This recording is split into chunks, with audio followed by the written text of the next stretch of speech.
Assalamualaikum warahmatullahi wabarakatuh. Perkenalkan, nama saya Herika Oktarin, Sarjana Pendidikan, guru mata pelajaran bahasa Inggris. Ingin menyampaikan bahan ajar siswa kelas 10 tentang naratif teks. Naratif teks merupakan jenis teks yang isinya menceritakan kisah fiktif yang terjadi pada masa lampau. Tujuan naratif teks yaitu untuk menghibur pembaca. Naratif teks dapat berupa cerita rakyat atau folktale, cerita binatang atau fable, ataupun juga legenda atau disebut legend. Pada naratif teks terdapat konflik atau puncak masalah yang diikuti dengan penyelesaiannya.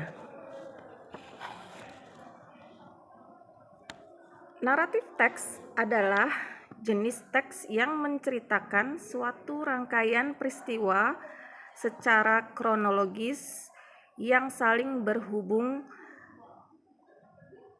Biasanya cerita ini bersifat imajinatif atau hanya berupa cerita karangan si pembuat dengan tujuan menghibur si pembaca. Adapun bagian dari teks naratif yaitu ada generic structure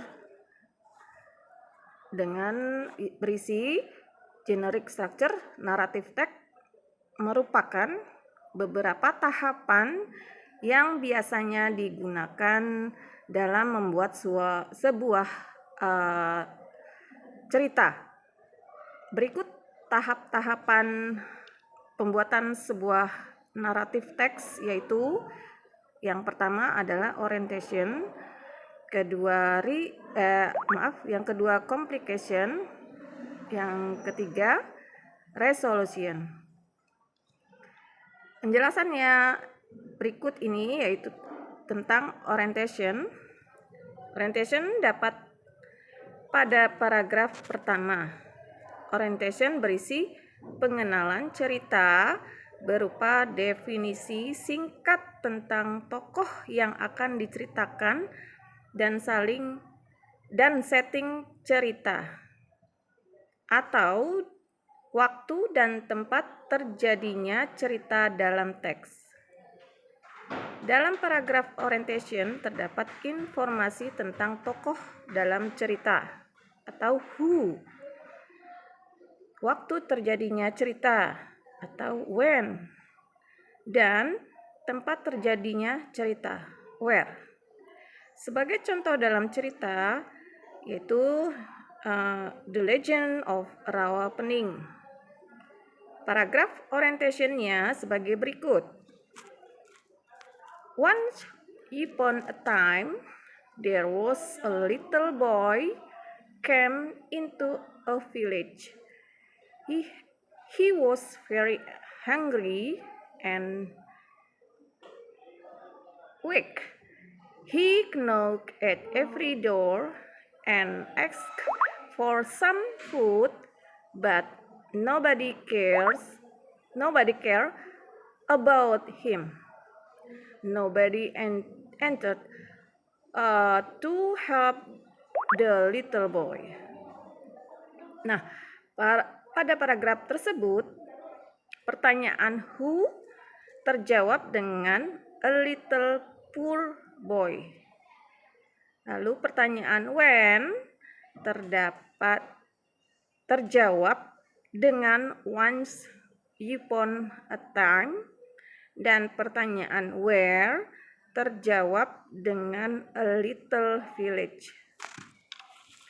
Selanjutnya yaitu yang kedua adalah complication atau disebut juga puncak pada permasalahan. Setelah tokoh dan setting dituliskan, paragraf selanjutnya merupakan paragraf yang berisi tentang masalah yang dialami tokoh utama dalam kisah tersebut. Paragraf tersebut muncul pada bagian dari cerita naratif yang dinamakan complication. Complication merupakan bagian dari teks yang menampilkan puncak permasalahan dari kisah naratif. Paragraf complication berisi serangkaian masalah yang dialami oleh tokoh utama. Yang ketiga yaitu resolution, yaitu penyelesaian masalah. Bagian terakhir ending dari sebuah naratif yaitu resolution. Resolution merupakan penyelesaian masalah, yaitu suatu cerita datar berakhir dengan kegembiraan atau happy ending, atau kesedihan disebut sad ending. Seiring perkembangan penulisan cerita, ada suatu cerita naratif yang diakhiri dengan solusi yang menggantung. Terakhir adalah koda. Di situ tadi tidak tercantumkan koda karena di sini paragraf koda bersifat opsional ya. Boleh ada, boleh tidak. Oke, selanjutnya dalam cerita naratif teks terjadi pada waktu lampau. Karena itu naratif teks selalu ditulis menggunakan past tense, baik simple past tense maupun past continuous tense. Simple past tense adalah merupakan kalimat yang menggunakan kata kerja bentuk lampau atau kata kerja bentuk kedua.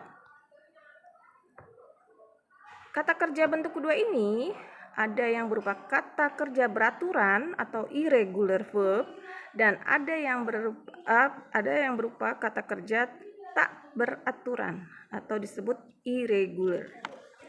Kedua, past continuous tense. Past continuous tense merupakan tenses untuk menanyakan kejadian yang sedang terjadi di waktu lampau.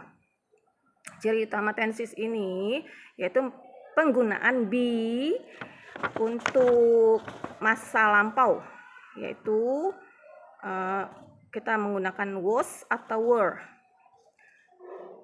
plus verb plus ing. Hal-hal yang menandai naratif teks selain bentuk kalimat yaitu sebagai berikut. 1. Menggunakan action verb dalam bentuk past tense. Kedua, menggunakan nouns tertentu sebagai kata ganti orang, hewan, ataupun benda. Ketiga, menggunakan adjektif yang membentuk noun phrase. Yang keempat, di sini menggunakan time connective dan conjunction untuk mengurutkan kejadian atau disebut then, before, after, and soon. Kelima, menggunakan adverb dan adverbial phrase untuk menunjukkan lokasi kejadian atau peristiwa. Cerita dalam naratif terfokus pada alur cerita yang diceritakan secara cukup rinci untuk menciptakan klimaks. Naratif teks dituliskan secara kronologis, secara urut. Cerita dalam naratif teks selalu mempunyai tujuan yang biasanya dituliskan pada kalimat pembuka. Cerita dalam naratif teks ditulis secara rinci dan digambarkan secara jelas. Oke, selanjutnya adalah agar mudah menulis naratif teks, kita bisa mengikuti langkah berikut, yaitu 1. Tentukan cerita yang akan ditulis untuk menentukan judulnya. Yang kedua, buatlah kerangka karangan tentang cerita yang akan dibuat. Dan yang terakhir, kembangkan kerangka yang telah dibuat menjadi bentuk-bentuk paragraf. Baiklah, saya sampaikan bahan ajar materi ini. Semoga bermanfaat untuk yang mendengarkannya. Dan saya ucapkan wassalamualaikum warahmatullahi wabarakatuh.